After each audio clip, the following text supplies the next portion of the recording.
Some of America's hardest working men and women are farmers, and they are feeling caught in the middle over President Trump's fight with China on trade.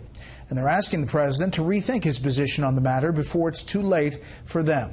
Correspondent Doug McKelway has part one of our series on the fate of American farms. Douglas Coleman and his employees arrive at one of hundreds of fields they farm throughout Virginia. But the wind means spreading fertilizer will have to wait. Unpredictable weather like this has kept farmers looking up at the sky for centuries. But today they're also looking towards Washington.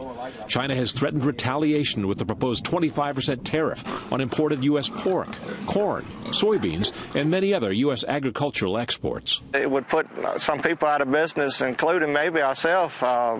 We can't just keep going without nothing. The looming trade war has rallied farm state lawmakers who see widespread economic damage to rural America if a trade war erupts. About 1 in 5 jobs are tied to trade, so we really feel the brunt of that in our state. In anticipation of retaliation, the administration floated a Trump proposal for softening the blow to farmers. He's asked the Department of Agriculture to protect our farmers, and will present a plan on specifics of that shortly. But many believe farmers want support not from the government, but from markets. We need China. China needs us.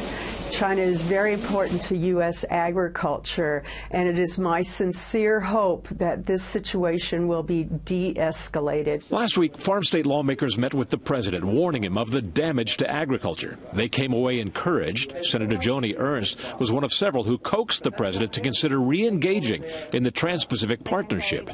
I have long been pushing for TPP, and I see it not just as an advantage for our farmers and ranchers in getting our commodities into those Pacific nations, but I also see it as a matter of national security. Just days later, the president broached the subject of re-entering an improved TPP, while still believing farmers are willing to make sacrifices if it means fairer trade with China. They all said, look, we may have to take a little bit of a hit. I don't even think they will. But there may be some limits to how much of a hit farmers will take. 60% of rural Americans voted for Donald Trump in 2016 in a new election year where some predict Democrats may retake the House.